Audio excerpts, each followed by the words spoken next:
आप सभी भक्तों का हमारे चैनल BS शर्मा भारद्वाज में स्वागत है। भक्तों, आज की कथा हम पुत्रेष्टि हरिवंश पुराण की 12वें दिन की कथा का वर्णन कर रहे हैं, जिसमें कपिल देव भगवान जो है माता देवहूति को अष्टांग योग का वर्णन कर रहे हैं। आप सभी ध्यान लगा करके इस कथा का श्रवण करें। बोलो वृंदावन बिहारी लाल की जय। गजाननं भूतगणाधिसेवितं कपेत्थेऽम्बुफलचारुवक्यणं उमासुतं शोकविनाशिकारिकं नमामि विघ्नेश्वरपादपङ्कजं। गुरुर्ब्रह्मा गुरुर्विष्णुः गुरुर्देवो महेश्वरः गुरुर्साक्षात् परं ब्रह्म तस्मै श्री गुरुवे नमः। सच्चिदानन्दरूपाय विश्वोत्पत्त्यादिहेतवे तापत्रय विनाशाय श्रीकृष्णाय वयं नमः। सर्वप्रथम भगवान श्री राधा कृष्ण के चरण कमलों में प्रणाम करके श्री व्यास जी महाराज, सरस्वती देवी एवं सद्गुरुदेव के चरणों का ध्यान करते हुए अपने माता पिता सभी पूज्यनों का आशीर्वाद लेते हुए भगवान श्री बांके बिहारी मुरली मनोल्लास से प्रार्थना करते हैं, गोविंद हमको सद्बुद्धि देना, धर्म का रास्ता दिखाना, अपनी भक्ति और कृपा दृष्टि सदा बनाए रखना। बोले वृंदावन बिहारी लाल की जय। नेम से सोतमासीनः मविवाद्य मामतिम कथामृता रसस्वादः कौशला सौनको ब्रवीत। नेम सानत में श्री सूत जी महाराज ऋषियों से वर्णन करते हैं कि ऋषिवरों, कपिल देव भगवान माता देवहूति से कहते हैं कि हे माता, अब मैं तुम्हें पतंजलि योग सूत्र के अनुसार योग के जो 8 अंग होते हैं उन अंगों का वर्णन कर रहा हूं। योग के 8 अंग हैं: यम, नियम, आसन, प्राणायाम, प्रत्याहार, धारणा, ध्यान और समाधि। ये योग के 8 अंग हैं। अहिंसा, सत्य, अस्तेय, ब्रह्मचर्य, परिग्रहण, ये 5 यम है। यम के 5 वेद क्या है? अहिंसा, किसी की हिंसा ना करना। अब शास्त्रों के अनुसार कहा जाता है कि हिंसा नहीं करनी चाहिए, परंतु हिंसा किसे कहा जाता है? हिंसा कहा जाता है कि जिस किसी जीव की, निर्दोष की आप हत्या कर रहे हैं उसे हिंसा कहा जाता है। अगर धर्म की रक्षा के लिए आपको अस्त्र उठाना पड़ रहा है उसे संगार कहा जाता है, उसे हिंसा नहीं कही जाती। धर्म की रक्षा के लिए आप हमारे देवताओं को देखो, जितने भी देवता हैं सभी का एक हाथ आशीर्वाद भी दे रहा है, एक हाथ कमल भी ले रहा है, तो एक हाथ में अस्त्र भी धारण किए हैं। दुष्टों को संगार करने में, धर्म की रक्षा के लिए, अपनी रक्षा के लिए अगर किसी का संगार करना पड़े उसे हिंसा नहीं कही जाती। यही भगवान श्री कृष्ण ने अर्जुन से कहा था कि धर्म रक्षतु रक्षता धर्मो रक्षति मानवा। अगर आप धर्म की रक्षा करोगे तो धर्म आपकी रक्षा करेगा। हाँ, निर्दोष की हत्या करना, निर्दोष को सताना, वो हिंसा कही जाती है। इसलिए सत्य बोलना, हमेशा कितनी भी विपत्ति आ जाओ सत्य बोलो। परंतु अगर किसी एक झूठ के इशारे किसी के प्राणों की रक्षा होती है उसे असत्य नहीं कहा जाता। जैसे कोई कसाई किसी गाय के पीछे पड़ा हुआ है, गाय कसाई से छूट करके भाग गई है, रास्ते में गाय गई पूरब दिशा को और कसाई ने आपसे पूछा कि आपने गाय जाते हुए देखा? तो आप कह दो नहीं जी, पश्चिम को गई है। वहां पर आपने गलत बता दिया, झूठ बोल दिया, तो उस झूठ में भी पुण्य हो गया, क्योंकि किसी की रक्षा हो गई। उसे असत्य नहीं कहा जाता, उसे पुण्य कहा जाता है। पर जिस असत्य के द्वारा स्वार्थ सिद्ध हो रहा हो, केवल अपना मतलब निकल रहा हो झूठ बोल के, उसे असत्य कहा जाता है, वो पाप है। इसलिए धर्म की रक्षा के लिए सत्य बोलो, और किसी की रक्षा के लिए भी जहां असत्य बोलने से धर्म की रक्षा हो रही है वहां पे बोल सकते। आसन, हमेशा आसन की मुद्रा में बैठना, प्राणायाम करना। प्राणायाम जो है श्वास खींचना, ओंकार का शुद्ध करना, धीरे धीरे सोना, तो प्राणायाम करना, प्रत्याहार, धारणा और ध्यान और समाधि, ये सभी नियम होते हैं। ब्रह्मचर्य का पालन करना। ब्रह्मचारी भी दो प्रकार के होते हैं। एक ब्रह्मचारी होता है जो जीवन भर शादी नहीं करता, ब्रह्मचर्य का पालन करता है, स्त्री से दूरी बना के रखता है। एक ब्रह्मचारी वो होता है, और एक ब्रह्मचारी की संज्ञा उसे भी गई है, एक नारी सदा ब्रह्मचारी, जो केवल पति पत्नी एक दूसरे के अलावा किसी और को बुरी दृष्टि से नहीं देखें, तो वो भी ब्रह्मचारी रूप हो जाते हैं। इसलिए ब्रह्मचर्य के दो रूप हो जाते हैं, सोच, संतोष, तप, स्वाध्याय, ईश्वर चिंतन, ये 5 नियम हो जाते हैं। और जो प्राणायाम है, पूरक, कुंभक, रेचक, ये प्राणायाम कहलाते हैं। और इस प्रकार से भगवान के स्थूल सूक्ष्म को, भगवान के रूप को मन में ध्यान करना, मन में धारण कर लेना, उसे धारणा कहलाती है। और एक वृत्ति रख के भगवान में चित्त लगा ले, भगवान के स्वरूप का ध्यान करे, उसे ध्यान कहा जाता है। इसी प्रकार, और जो उन दोनों में खो जाता है, परमात्मा में लीन हो जाता है, उसे समाधि कहा जाता है। इस प्रकार से भगवान के स्थूल रूप का, सूक्ष्म रूप का ध्यान करना चाहिए। मन के अंदर ध्यान करो, मन के अंदर धारणा करो, परमात्मा के स्वरूप का आनंद लेना, स्वरूप का ध्यान करना, यही कहलाता है। देवहूति माता कपिल देव जी से कहती हैं कि पुत्र, सांख्य सिद्धांत के अनुसार आपने प्रकृति पुरुष में तत्व के लक्षणों का वर्णन किया, जिनके परस्पर भेदभाव बड़ी सरलता से हो जाता है। जीवों को दुखद योनियां कितनी हैं, मनुष्यों को वैराग्य क्या होता है, जगत का संहार करने वाले काल का स्वरूप क्या है, जिसके भय से मनुष्य संसार में प्रवृत्त होता है। काल का रूप क्या है, योनि कितनी हैं, लोक परलोक की संज्ञा क्या है पुत्र, ये तो मुझे बताओ। तब भगवान कपिल देव कहते हैं कि माता, लोकस्य मिथ्यावाचेतः चक्षुषः, मिथ्याभूत शरीर में अहंकार से अंदर होकर के, अंधे होकर के जीव अज्ञान सैया की घोर निद्रा में सोए हुए हैं। ये जीव अपने शरीर को ही कर्ता मान लेता है, शरीर को सजाने में, खिलाने में, पिलाने में, शरीर की इच्छाएं पूरी करने में, इन इंद्रियों को तृप्त करने में ही अज्ञान से फंसा हुआ होता है। जैसे जब तक भक्ति और ज्ञान के सूर्य का उदय नहीं होता, तब तक ये जीव संसार के बंधनों से मुक्त नहीं हो पाता। भक्ति योगे बहुर्वेदो मार्गे भामनि भाव्यते, स्वभाव गुर मार्गेण पुंसा भावो विविद्यते। मनुष्यों के स्वभाव गुण के अनुसार भक्ति के अनेक भेद हो जाते हैं। मनुष्य प्रभु की भक्ति करता है, जितने जीव हैं सबकी भक्ति के अलग अलग भेद हैं। कोई किसी भाव से परमात्मा को भजता है, कोई किसी भाव से भजता है। इस तरह से परमात्मा को भजने के भी अनेक भेद हो जाते हैं।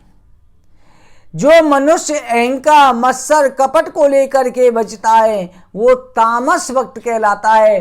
भक्ति में 3 प्रकार के गुण होते हैं, रजोगुण, तमोगुण और सतोगुण।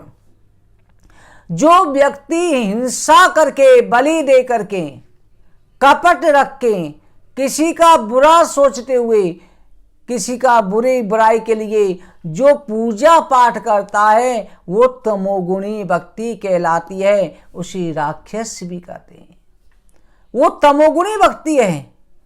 और जो मनुष्य यज्ञ, ईश्वर, विष्णु का संकल्प लेकर के भक्ति करता है, जो लक्ष्मी प्राप्ति की इच्छा से,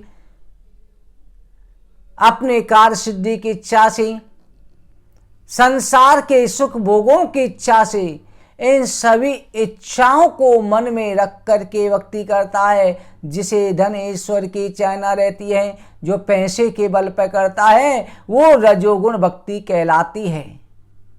हे माता, वो राजस भक्त है, राजसी भक्ति है। और जो केवल पाप निवृत्ति के लिए, मुझे प्राप्त करने के लिए जो कुछ भी कर रहा है, सब कुछ मुझे अर्पण कर देता है, इस प्रकार की भक्ति करता है, वो सतोगुणी भक्ति कहलाती है। वो सबसे श्रेष्ठ होती है सतोगुणी भक्ति, जिसमें किसी भी प्रकार की कोई कामना नहीं रहती, ना किसी वस्तु की इच्छा रहती, जो केवल मन में यही धारणा करता है, जिसे केवल हाथ में तुलसी का दल है, लोटे में जल है, इसी को अर्पण करके भक्ति करता है, पूर्ण सिद्धा भाव से करता है, अपने इष्ट पर अटूट विश्वास रहता है, जो किसी भी प्रकार की कामना नहीं करता, केवल यही रखता है, प्रभु मुझे केवल आप चाहिए, आपकी कृपा चाहिए, वो सतोगुणी भक्ति कहलाती है। और हर भक्ति के 9 भेद होते हैं, और इस प्रकार से उन 9 के 9 प्रकार हो जाते हैं। इस प्रकार से भक्ति के 81 भेद हो जाते हैं। जो मेरे गुरुओं को श्रवण मात्र से जो मन की गति है, वो निर्गुण भक्ति कहलाती है। जो मन के द्वारा मेरे गुणों को धारण करता है, हे माँ मुझ में मन लगाता है, जो मन से करता है, वो निर्गुण ब्रह्म की भक्ति है। भक्ति रस का आस्वादन करने वाला भक्त मुक्ति को भी नहीं चाहते, उसे मुक्ति की भी इच्छा नहीं रहती, उसे ये रहती है कि हमेशा मैं आपका गुणगान सुनता रहूं, मुझे मुक्ति नहीं चाहिए। ऐसी भक्ति सत्संग से, कथा सुनने से, यम नियम सधर्म अनुष्ठान से प्राप्त होती है। अगर ऐसी भक्ति चाहिए निर्गुण आपको, जिसमें परम पिता परमात्मा और आप एक हो जाते हैं, जीव नर से नारायण हो जाता है, उसके लिए मेरे प्रभु की कथा सुननी चाहिए, परमात्मा की कथा सुननी चाहिए, क्योंकि कथा के अंदर भाव बन जाता है और कथा के अंदर अहम भी नहीं आता। आप कथा सुनते हैं तो आपको अहंकार भी नहीं आएगा कि आज हमने कथा सुनी है।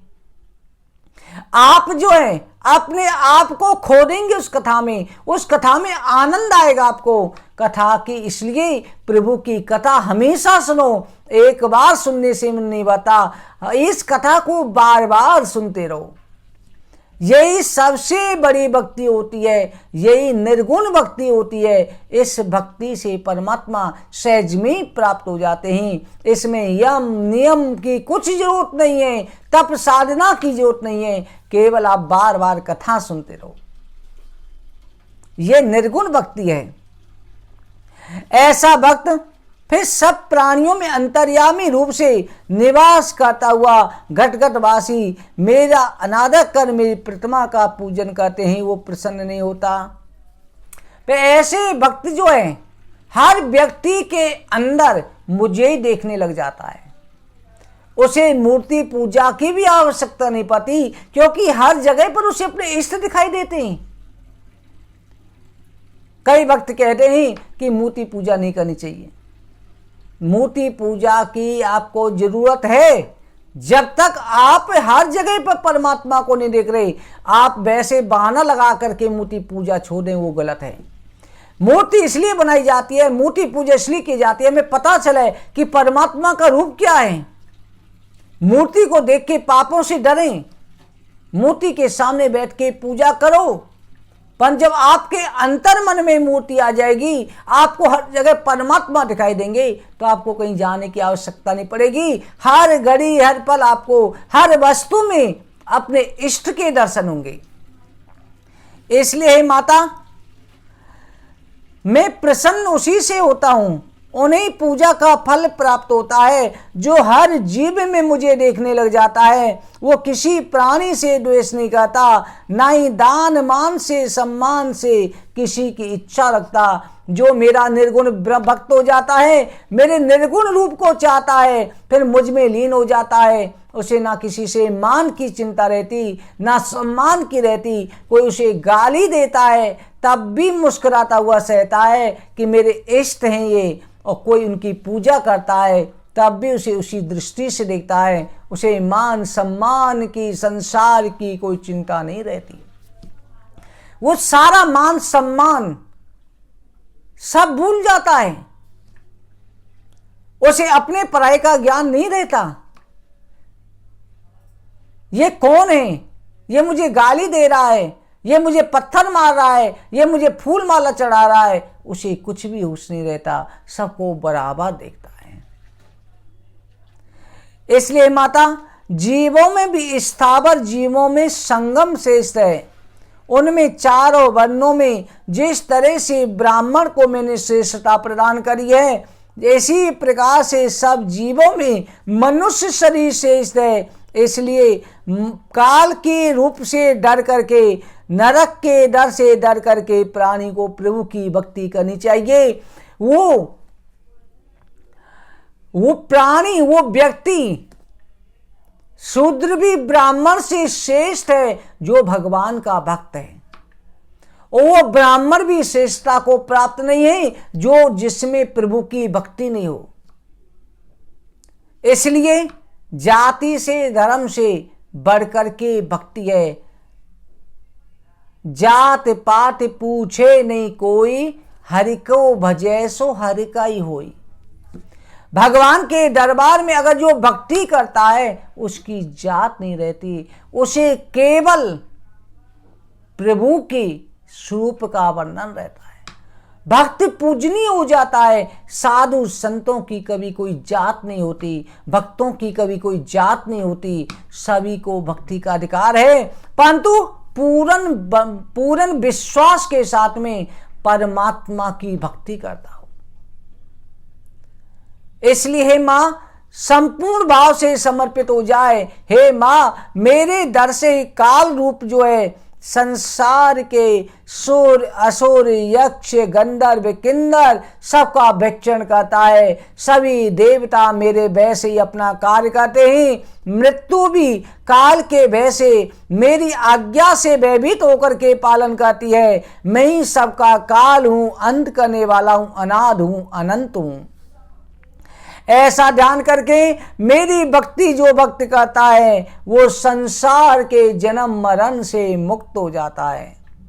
शास्त्रों के अनुसार हे मां, ये जीव है, ईश्वर का ही अंश होता है। ईश्वर का अंश ये जीव है। इसलिए हमेशा ईश्वर का अंश होकर के जीव मुझसे अलग हो गया है। हे मां, ये जीव की मेरे साथ में घनिष्ठता है, फिर भी अपने कर्मों के कारण मुझसे अलग है। अगर मुझे पाना है, मेरा चिंतन करना है, तो सबसे पहले अपने मन को काबू में करना पड़ेगा, क्योंकि ये मन जो है यही व्यक्ति को भटका देता है। तभी तो कहा जाता है, कबीरदास जी ने कहा है, कबीर ये मन लालची समझे नहीं गबार, भजन करन को आलसी खाने को होशियार। ये मन बड़ा आलसी है, मन के इशारे सब सदे। इस मन को काबू में करो। सर्दी पड़ रही है, आप बिस्तर में लेटे हुए हैं, अरे यार अभी मन नहीं कर रहा, ठंडे लग रही है, अभी पूजा करने का मन नहीं है, अभी नहाने का मन नहीं है। अरे तुम मन के बस में क्यों होते हो? मन तो तुम्हारी इंद्रिय है, तुम आत्मा हो। आत्मा होकर के मन की वशीभूत हो गई, इंद्रियों की वश में हो गई। इस मन को काबू में करो। अभी बिस्तर पे पड़े पड़े, आज तो मौसम बहुत अच्छा हो रहा है, आज तो पकोड़े खाने का मन कर रहा है, आज तो आलू के पराठे होने चाहिए, आज मन इसका कर रहा है। अरे तुम मन जो करेगा तुम उसे ही खाओगे, मन के इशारे से चलोगे। पूजा करो, नहीं आज तो कथा का मन नहीं कर, नहीं आज हमें कथा सुननी है, मन करे चाहे नहीं करें, आज हमें प्रभु की भक्ति करनी है, मन के ऊपर क्या है, मन कहेगा वैसे चलोगे। और इसी मन के कारण आप संसार में भटक रहे हो। ये मन बार बार ये आलसी है, खाने पीने के लिए तो अभी तैयार हो जाएगा, आपका मन करेगा अभी यार चाट पकोड़े खा लेते हैं, गोलगप्पे खा लेते हैं, अभी आपका मन करेगा। और ये मन भजन का आज नहीं कल कर लेंगे, इस बार नहीं अगली बार कथा सुन लेंगे। ये काबू में रखो, मन के वश में मत हो। तभी तो कहे जाते हैं मन के हारे हार है, मन के जीते जीत, मन ही मिलावे राम से, मन ही करे फजीत। इस मन को आपने जीत लिया तो ये मान लो कि आपने इंद्रियों को जीत लिया, पर आप जीत गए और मन को हरा लिया, मन के साथ में हार गए। इस मन को काबू में कर लिया तो मन परमात्मा से भी मिला सकता है। मन के बहुते रंग हैं, छन छन बदले सोए, एक रंग में जो रंग है ऐसा बदला कोई। ये तो गत है अतपति, छटपट लखे ना कोई, जो मन की खटपट मिटे छटपट दर्शन होए।